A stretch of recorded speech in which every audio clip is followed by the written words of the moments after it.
Hi everyone. Today I'll talking about why call centers choose false accents for bilingual speakers. So first of all, I want to talk about what we're looking for when we call a customer service line. So we're looking for ease of understanding first of all, because we want to know what's going on. There's obviously a problem and we've called a customer service line and we want to know what the issue is. So it needs to be clear and concise and put in a way that we understand. We need comfort and familiarity. Uh, Often stress levels run high when you're dealing with this sort of thing, and so uh, really when you're calling a customer service line, if the company wants you to give a 5 star on the survey, they're going to want you to feel comfortable, and they're expecting that you get a culturally appropriate dialogue, which is something that maybe doesn't seem obvious, but you know there's a certain way that you should be spoken to when you're on the phone and dealing with someone in customer service like this, and this also can bolster comfort and familiarity, so they kind of interact that way. So if this is what we're looking for, how do monolinguals perceive other accents? So are they understood? Is it clear? Is it concise? To a lesser degree. So there's a study in a couple pages that highlights this fact. But basically, monolinguals understand other accents less than bilinguals do. So are there negative attitudes? Certainly. And I would like to talk about probably the United States because it's the one that I'm the most familiar with, and we have attitudes of racism clearly in the United States, which can lead to frustration on both ends, communication breakdown. If people aren't understanding each other, then it's just going to lead to the conversation devolving and maybe just not even happening in the first place. I wanted to point out this shirt, "Welcome to America, now speak English." So that's a real shirt, and it really proves my point and drives it home because, uh, this is the type of thing that we're experiencing in some parts of the United States, and it's seen as lesser to come from somewhere else or to come from a different background or, maybe speak English in a different way. So here's some statistics about monolingualism in the United States. 3 in 4 Americans are monolingual, according to Gallup, and monolinguals tend to struggle with foreign sounds, according to Lakin. So when you only speak one language, there are a certain limited amount of sounds that you can produce. This is because basically languages have different sounds, and you're taught to only use those to speak in the most efficient way.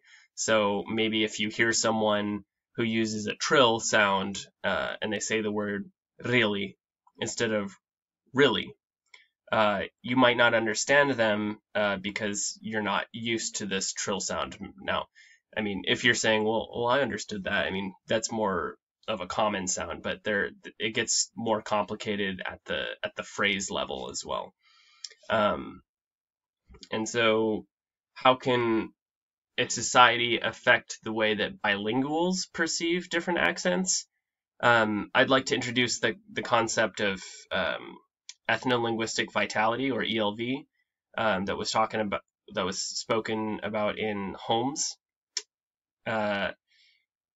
So we have institutional support, group size, and status of a language, and this affects the way that a group views the language that they speak. So languages have varying levels of status, support, and different amounts of people speaking them, and that causes us to think different ways about it, of course. And then Also, there's listening with an accent, which is a quote from Lacan, and I think it really um, outlines that point. So if you are monolingual and you hear a sentence, you hear the same information as a bilingual on, the word for word, but when you're listening as a bilingual, you are listening with an accent basically. So you have more information that's coming in about where a person is from, what their background is, maybe what their status is, and so this is something that becomes very important for people that speak in a bunch of different varieties.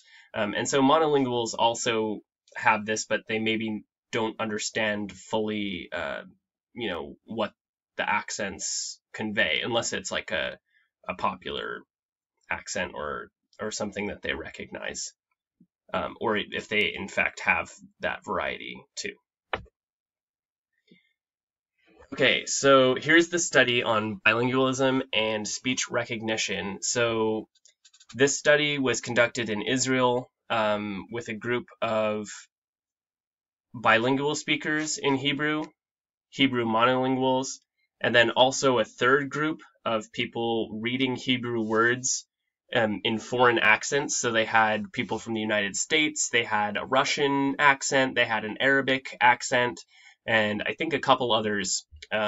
And they didn't speak Hebrew though. So they were told how to say it and told to say it in their accent, and they did the recordings, and the other two groups were given definitions, and they had to, basically define the word that they heard. So bilinguals sometimes easily recognize the Hebrew words, more easily recognize the Hebrew words that were more similar to their L1. So this makes sense. So basically, if you had an Arabic speaker and he hears, someone who only speaks Arabic try to say a Hebrew word, there's going to be more guttural sounds down in the throat, and maybe, a few sounds are going to be different from Hebrew, but they'll be able to manage because they know how those sounds are articulated and what they're probably trying to approximate. Monolinguals, on the other hand, did perform better overall, because, Hebrew is their L1, but there were certain words that they just couldn't understand because they were so dramatically changed due to the accents.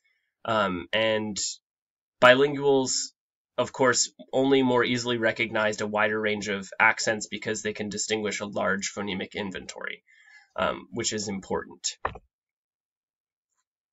How is the false accent accomplished? So it's accomplished through forcing linguistic landscapes. So Tan talks about linguistic landscapes and elaborates on it as saying that it encompasses the geographic area that we live in. So it basically means that language is a part not only of our interpersonal relationships, but of the geography that we exist in. It is on the signs that we read. It's something we hear out on the streets, something we see on TV. And so it's not just a tool for communicating, but it defines the region that we live in. Bourdieu explains that in Indian call centers, they force little linguistic landscape type villages on people living in these working in these call centers, and so when they go outside, there's a McDonald's, there's English all around them. They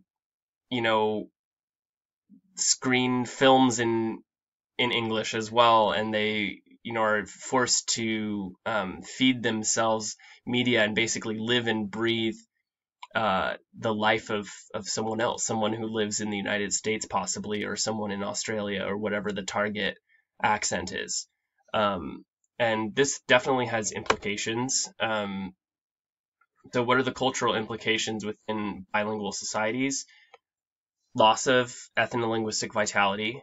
So you're losing the size of people speaking your L1 on a day-to-day basis. So you're speaking English every day.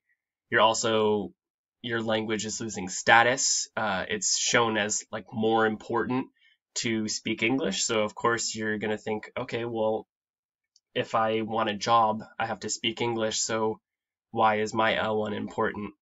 And of course, not everyone thinks that way, but it certainly is there. And this pushes the language into a subordinate status, even within the society that uses both languages. So, and of course, on the larger scale as well.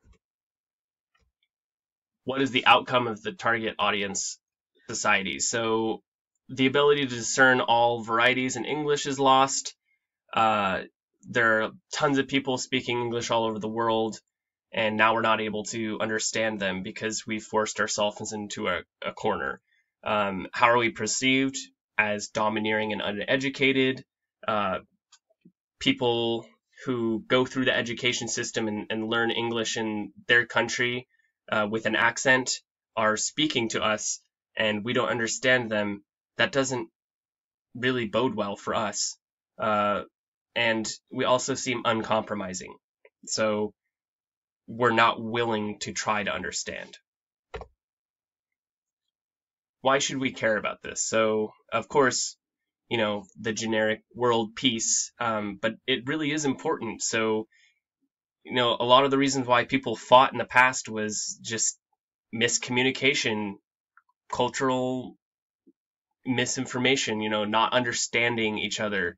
And so if we can understand each other on a basic level, that's gonna, help us move at least towards peace. And trade, language is so important for trade. It's something that we have to do when making trade relations, and often it's a weak move to hire a translator, even though that's often the case. But if you can show up and speak 2 languages yourself, that's bravo. Also, keeping up with globalization. Tons of countries in the world are bilingual already, and they understand each other, and they have this larger phonemic inventory. So they're ahead of the curve. We're behind. And of course, many more things such as brain cognition, more synaptic connections.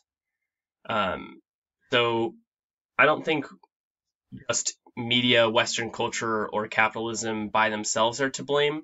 I would say all of them are. So, of course, we have linguistic landscapes encompassing, the space around us with different media. We have colonialism imparting the language, prescribing the language on cultures, and we have economy and culture sharing a symbiotic relationship, which was said by the AIE,